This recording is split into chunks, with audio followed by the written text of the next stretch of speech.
And to introduce the first speaker, I'll hand over to Nicolas. Has joined the conference. Thank you. The first speaker will be Alain Anglade from ADEME, and he will introduce this conference. Thank you very much for Alain to be here. He's a very great speaker. Thank you very much. Alain, over to you.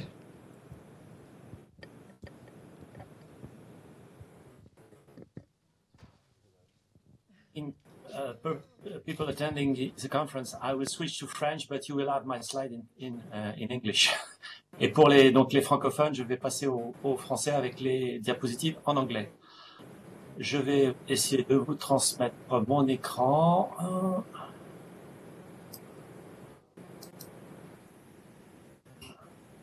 Petite manipulation à faire.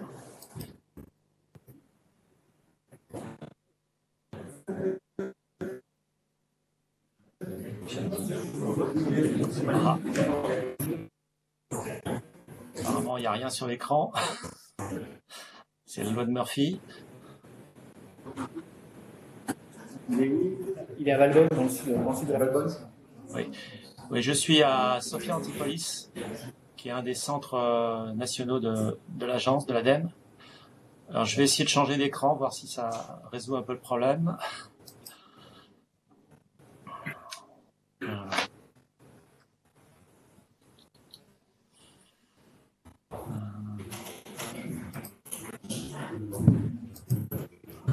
On avait pourtant fait tous les essais avant, mais...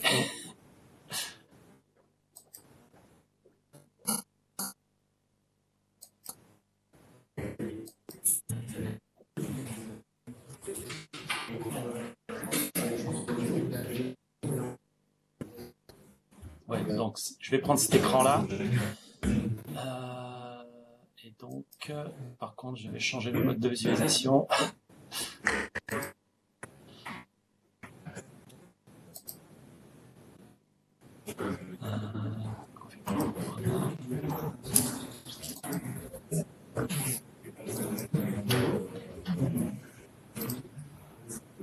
Si jamais au bon endroit.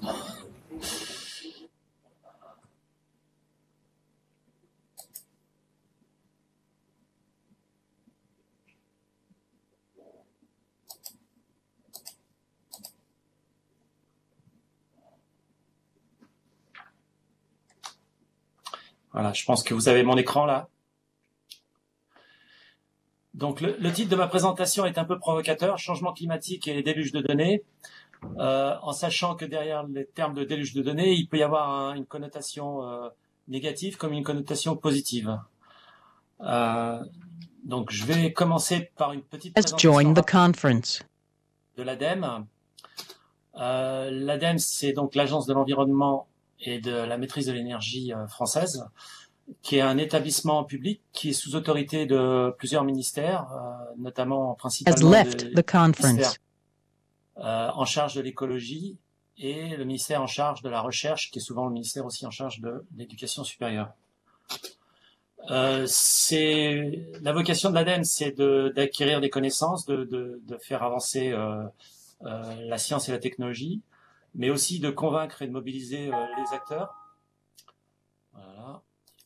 Et donc de donner des conseils aux différentes cibles possibles avec lesquelles nous travaillons, le grand public, les collectivités locales, les entreprises, qu'elles soient utilisatrices ou même développeuses de solutions bonnes pour l'environnement, et de soutenir donc des réalisations, de démonstrations et de faire la preuve que les choses marchent. Les champs d'action de l'agence sont la gestion des déchets, les sites et sols pollués, les questions liées à l'énergie et au climat, la pollution de l'air et le bruit, et ainsi que des approches multidisciplinaires comme la consommation et la production durable, les régions et les villes durables et beaucoup d'actions aussi à l'international. Quelques chiffres datant de 2014, mais pour 2015 devraient être à peu près les mêmes.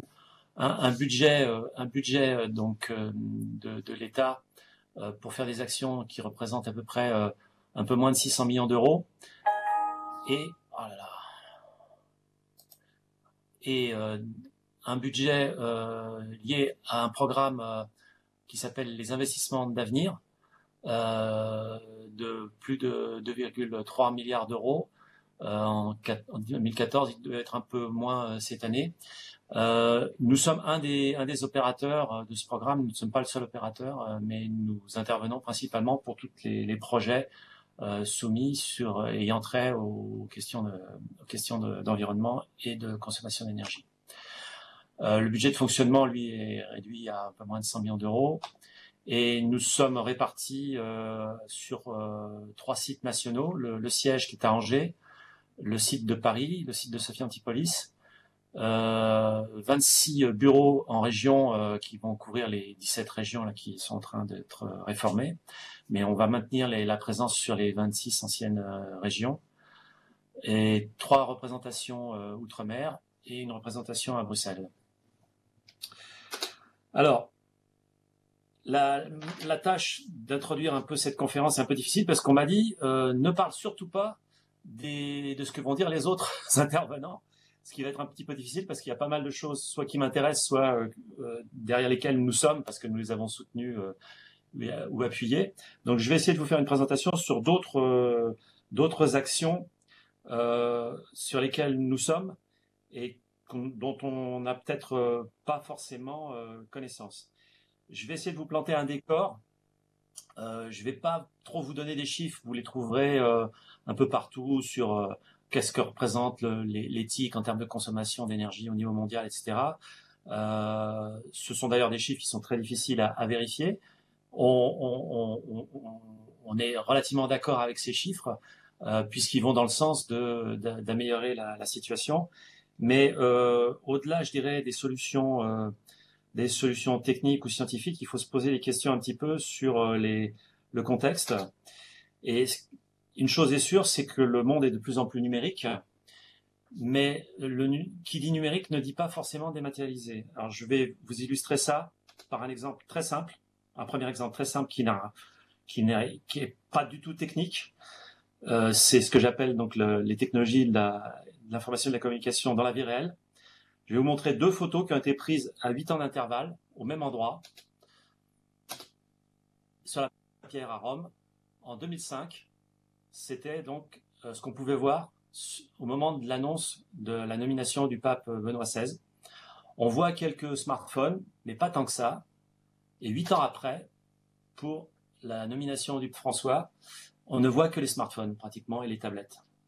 Donc ça, c'est je dirais un indicateur assez parlant, assez visuel de l'évolution de la société. Tout le monde maintenant, ou presque tout le monde, a des technologies de l'information et de la communication sur soi ou utilise des services de télécommunication et d'information. Donc c'est un mouvement qui est, je dirais, inéluctable et dont on voit mal comment on pourrait revenir en arrière. A priori, il peut toujours y avoir des gros accidents technologiques et autres, mais pour l'instant, je dirais, tous les analystes sont confiants sur le fait qu'on va aller vers encore plus de numérisation. Je vais maintenant vous donner un exemple qui est un exemple sur les sujets sur lesquels je travaille. Moi, je travaille dans un service ici à Sophia Antipolis qui s'occupe des questions d'environnement dans le bâtiment. Et donc, on a fait une étude il y a 2 ans de scénarios pour 2030 et 2050 d'évolution des consommations d'énergie dans les bâtiments, ce qu'on appelle l'électricité spécifique, c'est-à-dire toute l'électricité qui est utilisée pour autre chose que chauffer ou climatiser des locaux.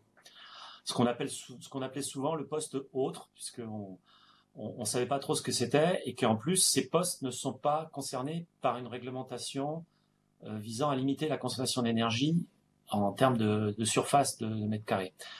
Alors, l'exemple que je vous donne, c'est un exemple donc, qui est basé pour faire ces prospectives à 2030 et 2050. On a pris une photographie en 2009, c'est-à-dire qu'on a recensé un maximum de sources de données qu'on avait ou qu'on avait pu voir dans la littérature. Principalement, ce sont des données de campagne de mesure ou de recensement ou d'enquête que nous faisons au niveau national pour le compte du ministère, d'ailleurs, pour certaines. On a calé l'exercice à 2009. donc pour voir un petit peu quelle était l'ampleur des consommations et comment ça se partageait dans le secteur tertiaire, et plus spécifiquement dans les bâtiments de bureaux. Donc, on a une consommation brute qui est de 150 kWh en énergie primaire par mètre carré par an, soit, ce qui est plus parlant pour la plupart des gens, 65 kWh en énergie finale. L'énergie finale, c'est ce qu'on voit au compteur électrique chez soi ou au bureau. L'énergie primaire, c'est l'énergie qu'il faut fournir au niveau des centrales électriques pour produire l'énergie. Donc il y a des pertes, il y a des rendements, etc. dans les différents processus, il y a le transport et autres. Donc voilà, on est à 170 kWh en énergie primaire, ce qui est largement au-delà de ce qui est autorisé pour les usages dits réglementés, qui sont nettement plus faibles, quoi, au mètre carré. Et après, si on regarde en termes de, je dirais, de répartition, on voit quand même que à part le poste autre dans lequel on a sans doute pas mal de technologies de l'information et de la communication aussi, mais les premiers postes qui se voient et sur lesquels on est capable de donner des noms, ce sont les ordinateurs, les imprimantes, les serveurs. Ensuite, bon, il y a de la cuisson professionnelle. Les photocopieurs arrivent encore après. Les équipements de lavage et de froid arrivent derrière. On voit encore un petit peu là les scanners.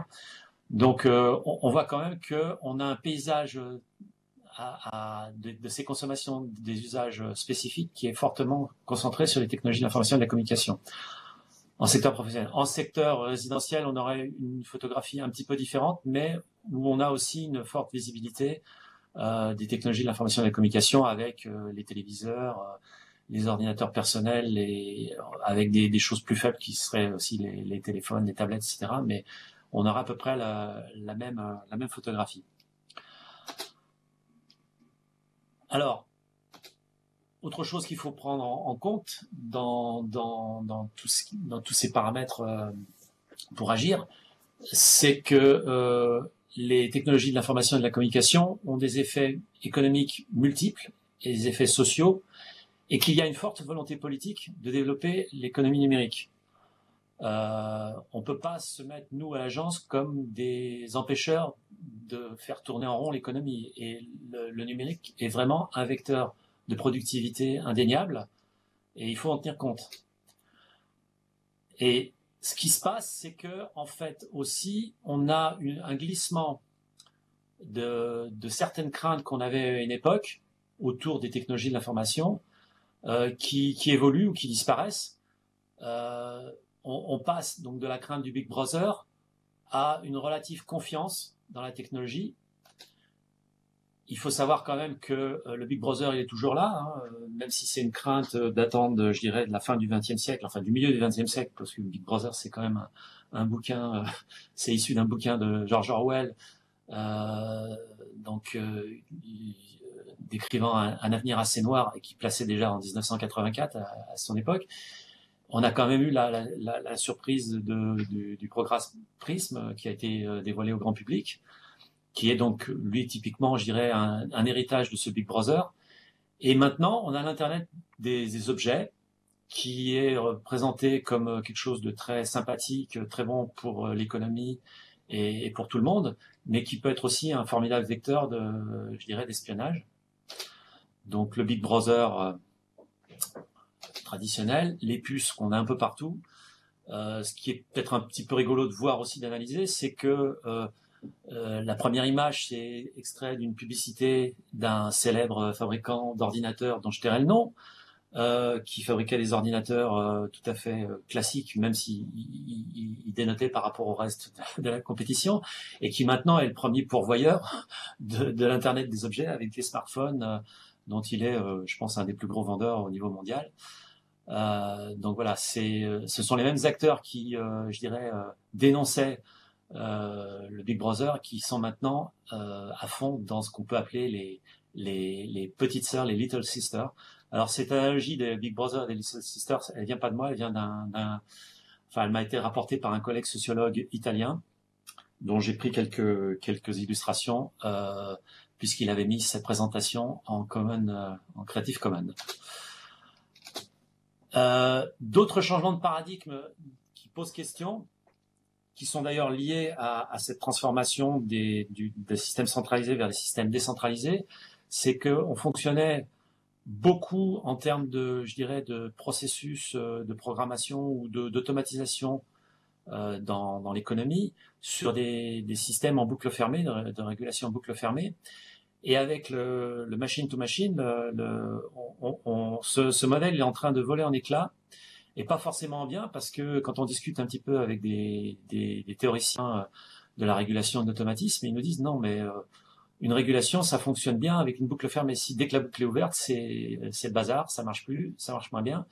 Et on commence à voir quand même des dérives sur le machine-to-machine, avec des choses qui parlent pas entre elles ou qui sont pilotées à l'autre bout de la planète. Et si le data center est en panne ou la liaison vers le data center qui pilote votre thermostat, vous pouvez avoir froid éventuellement chez vous parce que vous avez un beau thermostat connecté.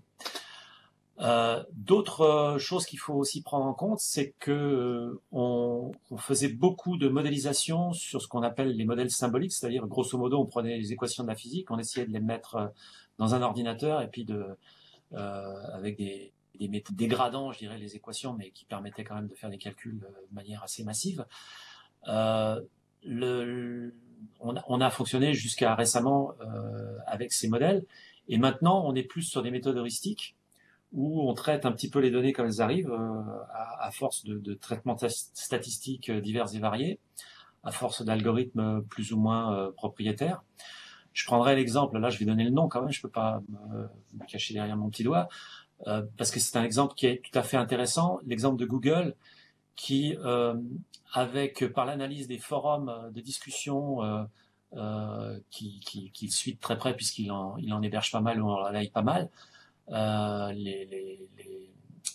les groupes de discussion sur Internet et autres, ils se sont rendus compte qu'ils étaient capables d'analyser par des échanges entre les gens sur les forums qui parlaient de problèmes qu'ils avaient, problèmes de santé qu'ils avaient, qui commençaient à tousser, que ça les grattait à tel endroit, etc. et autres. En fait, en travaillant avec des médecins, ils se sont rendus compte que ces signes pouvaient être des signes avant-coureurs de maladies, et ils pouvaient détecter comme ça, de manière assez préventive, des pandémies, alors que le système actuel mis en place par l'OMS ne permet de suivre les pandémies que 4 à 6 mois après le déclenchement de la pandémie.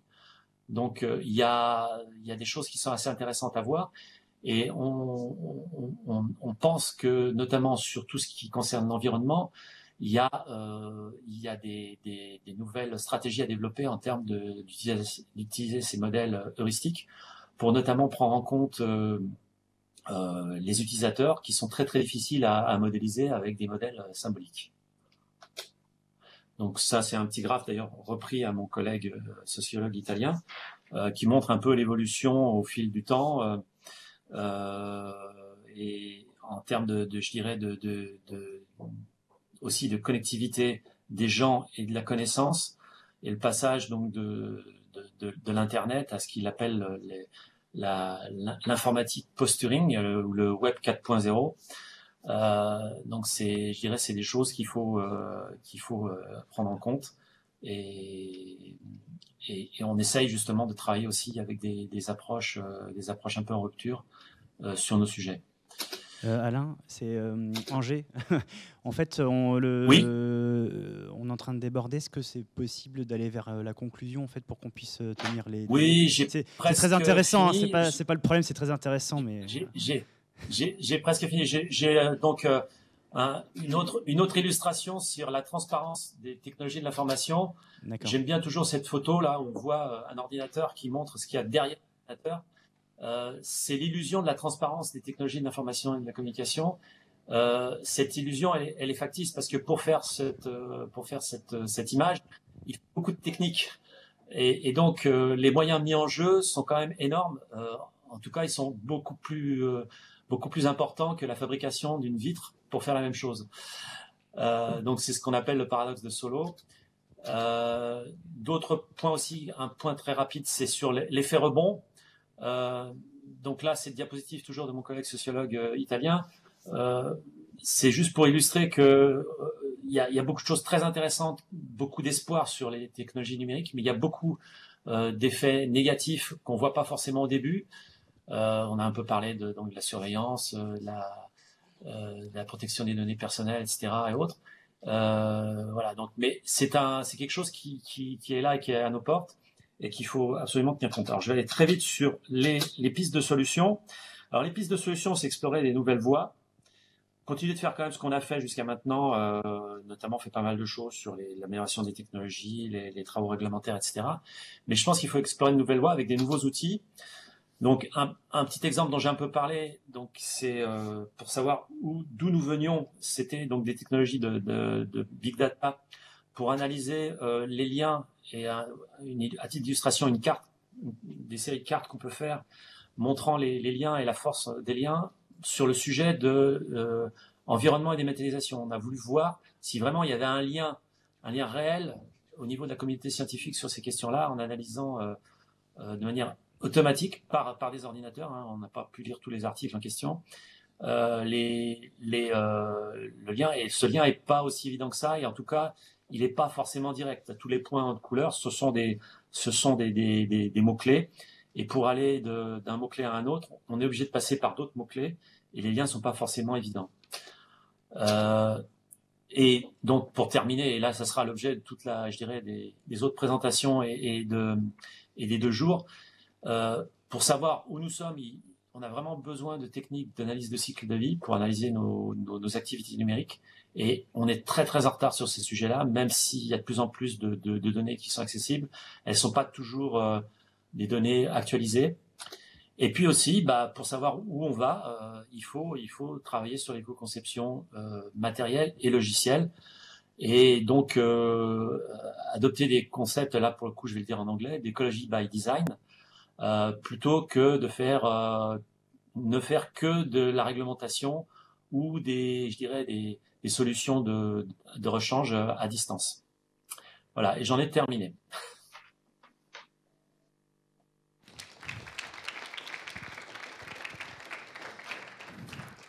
Du coup, on avait beaucoup de questions. On va en poser qu'une seule pour garder un petit peu le timing en anglais puis en français. Du coup. Okay. So, Alan, thanks. So, question in English, and then we'll translate into French. What is ADEME doing to help companies, to help organizations reduce the environmental impact of the digital economy? Donc, alors, pour l'instant, c'est un sujet. Excusez-moi. Yeah. Great. In French, if you want, Alain, as you want. Qu'est-ce que fait l'ADEME pour aider les entreprises, etc. Donc, on a des actions, comme je le disais dans la présentation de l'ADEME, qui sont des actions à la fois de R&D. Il y a une des présentations qui va être faite dans cet après-midi là d'un projet qui s'appelle WEA, qui est porté par un consortium de bureaux d'études et un laboratoire de l'INRIA. Donc ces gens-là travaillaient sur ces sujets-là avant qu'on soit contacté pour aider ce projet. Mais donc on soutient indirectement des projets scientifiques avec des organismes comme l'INRIA ou d'autres. On travaille donc bien sûr avec des bureaux d'études. Les industriels qui travaillent sur la fabrication des équipements, c'est un peu plus complexe, mais on travaille pas mal indirectement avec eux au niveau tous les travaux réglementaires. On les voit régulièrement, où ils nous parlent de leurs problèmes de fabrication, comment tenir les seuils qu'on leur fixe au niveau européen, etc. Il y a une communauté d'échange au niveau des agences, au niveau international, notamment via le programme Energy Star ou l'Agence internationale de l'énergie, où on peut pas mal échanger entre nous, je dirais, dans les autres agences, dans les autres pays, et aussi avec les industriels. Donc, on n'est pas à travailler, je dirais, hors sol par rapport à tous ces sujets-là. Et aussi, il y a toute la question d'information du public. C'est pas forcément très très visible parce qu'on est beaucoup sollicité pour des actions, je dirais, traditionnelles de l'agence, mais on a pas mal de fiches grand public ou de guides qui présentent un petit peu qu'est-ce qu'on peut faire, les gestes à faire, éteindre son écran, fermer son ordinateur le soir quand on sort du bureau, etc. Éteindre la télé complètement à la maison et autres. Voilà. Thank you very much. Voilà. Thank you, Alan. Let's move on, as the timing is very tight this afternoon, to our next speaker, Valérie Schneider from EPITA Engineering School in Paris, specialized in the digital economy, digital domain. And this talk is A Digital World, a Good or a Bad Thing? So over to you, Valérie.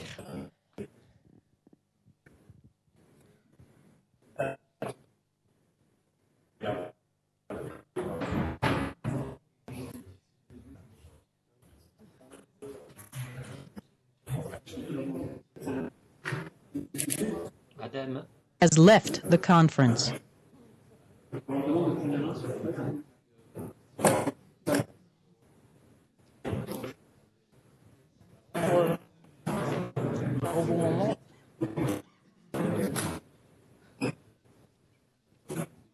Là, c'est à nous maintenant.